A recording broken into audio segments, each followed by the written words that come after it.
All right, everybody, it's your boy Genius with G Squared Tactical. Got the Canic MC9LS on the table as I promised I would after the 1,000 round review without cleaning, without oiling. It actually ended up being more than that because honestly, filming it kind of sucks the joy out of just shooting for me. So, off camera, if my wife's with me, she'll shoot as well. If I have a friend or something, they might shoot it. But I actually take a little time to enjoy it myself off camera. So it's actually had over 1,200 rounds through it without cleaning, without oiling. And I promised I would get it on the table, take it down, look at, how dirty it is, see if there's any abnormal wear, anything like that. I am camping today, so if you hear a dog bark, a golf cart blow a horn, maybe some squirrels fighting, some kids screaming, everything's fine, I promise. Apologize in advance if the lighting's not great, whatever, get over it. I promised I would get it on the table, and that's what I'm doing today. So I'm going to take it down. We're going to take a look at some of the internals, what they look like. Already got you know, GSR and carbon build up all over my hands as is. But the question we want to answer today is, as you know, I have to sell most of these guns in order to buy more for review, and even that's becoming a daunting task. I'm gonna have to start doing some follow-ups, revisits, things like that, because it's becoming difficult to buy all the new stuff. But will I be keeping this? Is this one that I want to put in the rotation?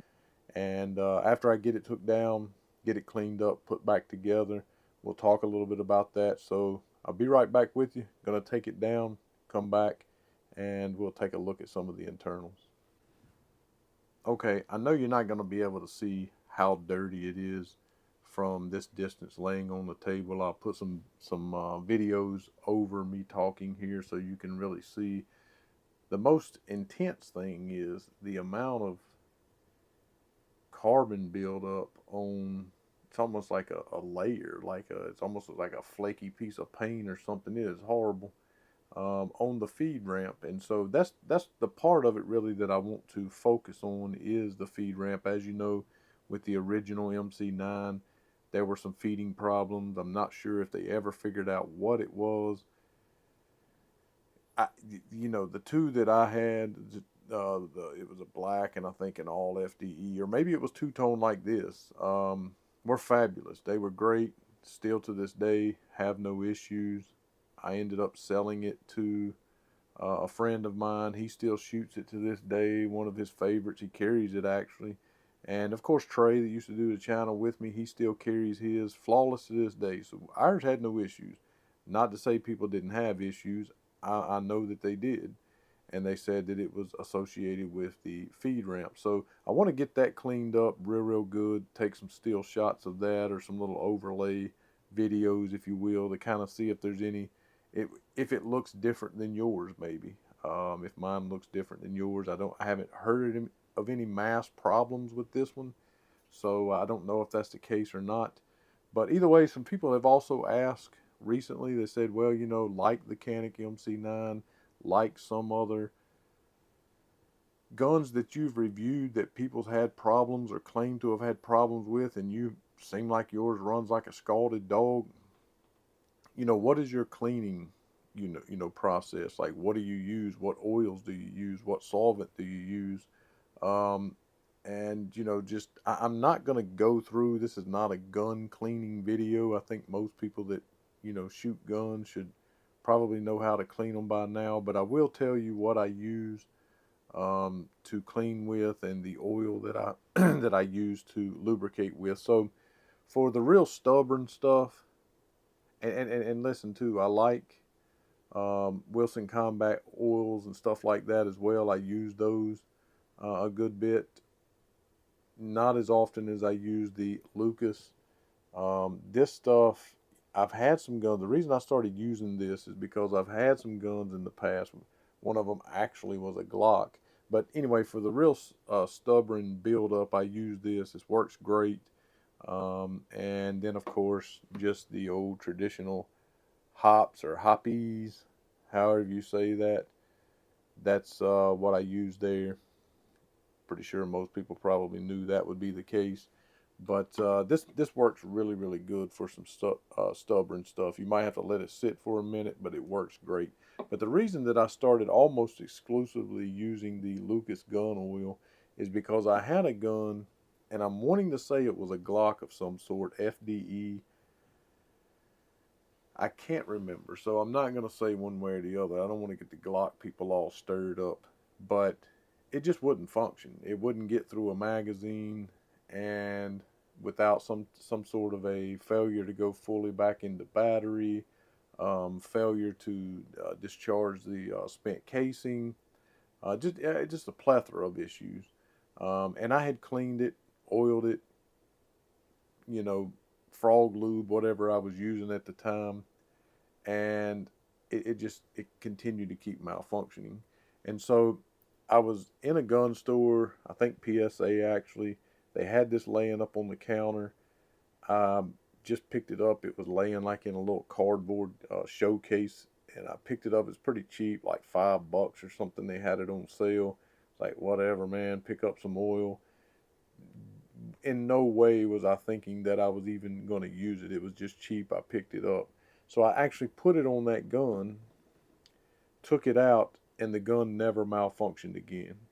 I was like, it can't be the oil. It must have finally got broken in. So I took another gun. Actually, it was a 1911.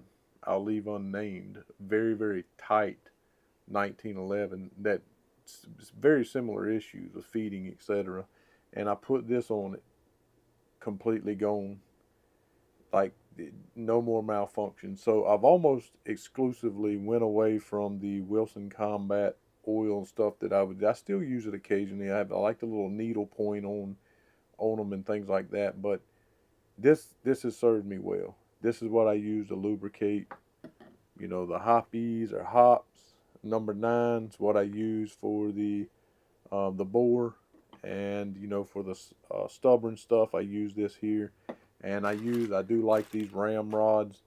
Whoever invented these Q-tip ramrods here for the barrel was genius. And of course, always keep some Q-tips on hand to get into the tight places down inside the rails of the slide, and also get down into some tight areas of the frame as well. And you know, I have like little picks and things like that I could get into some hard to reach places. And I also use these cotton cloths just to kind of get the excess of anything that might be left inside of the barrel.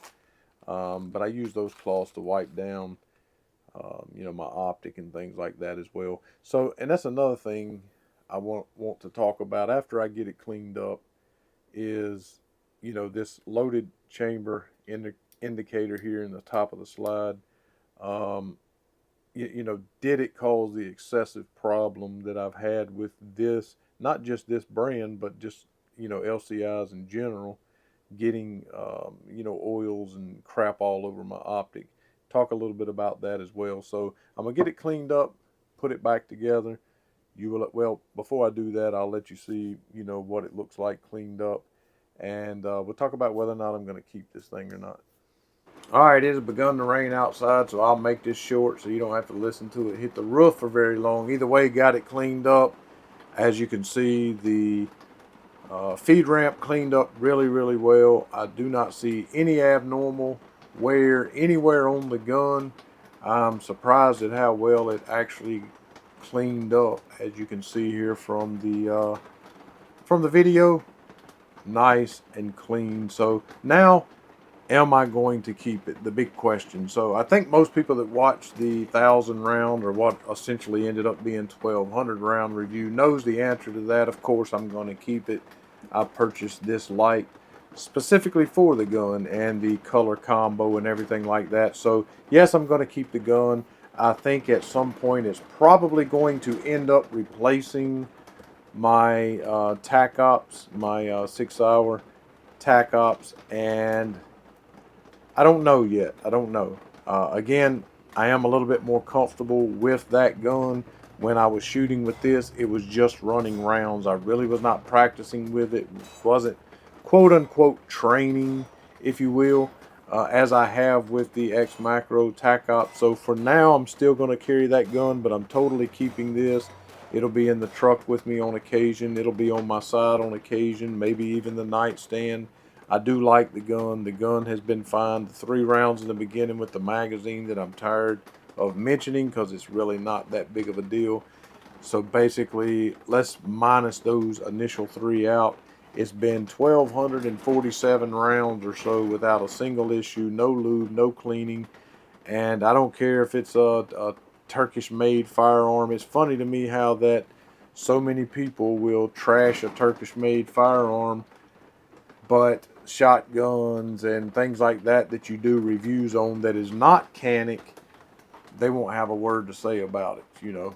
Or if they do, it has nothing to do with the fact that it's made in Turkey, right? It's always the Canics that they attack, and I don't know why. Probably because they're jealous, because of all the features and everything that comes in the box with the price point, and it actually one of the best, if not the best, absolute striker-fired stock trigger on the market. So yes, totally going to keep the gun for the foreseeable future.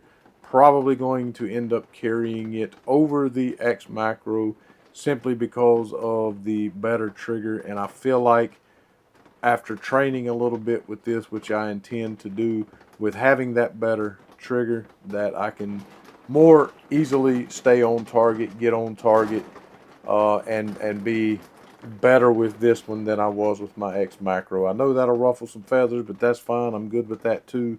Either way, got it cleaned up, going to keep it. Canic MC9LS. I hope you guys enjoyed all of the shooting, all of the videos I did. And don't forget to go over and pick up this FXV22 Pro Fox Army Optic, because I've had this thing on top of my Tac Ops. I've had it on top of a carbine with a riser. I've beat it on a tailgate. I've had it on several different firearms, just bouncing it around my beater, if you will. It's going to stay here for the foreseeable future.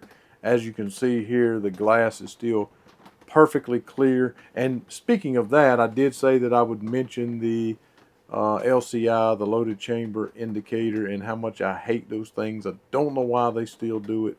For the life of me, I don't know why they do it. But as you can see here, it was completely just inundated with oil, GSR. Now this was after 1,000 rounds, and I would occasionally wipe it with a cloth, and that speaks to this optic as well, because I would not you know, get any of the shavings or anything off of it before I would clean it with my shirt or something. And it's not scratched the glass at all. And my wife says all the time that her Romeo X on her 365 is hazy. It scratches up seemingly every time you touch it or rub it in her purse or in and out of a holster. The glass on this is still clear. She still talks about that. In fact, the new one they sent me to review, Green Dot, I'm probably going to end up putting on her 365 Rose, because she likes it so much more and shot so much better with it. It's everything that I'm saying it is. Go over, hit the link in the right hand corner of the screen, go over to Amazon, pick up the Fox Army FXV22 Pro, use my discount code G2 at checkout to save 10%, and you will not be disappointed. And if you are, hit me up and beat me over the head about it, and they'll take care of it for you if you do have some type of issue. Canic Mete MC9LS. Again, I hope you enjoyed all of the videos on this. I certainly enjoyed doing it. Go over, consider supporting me on Patreon. That's the only way I can continue to keep doing this, is with your support. Your thumbs up and subscribe. That is a huge help as well. And as always, make sure you know Christ is your Savior, and to God be the glory.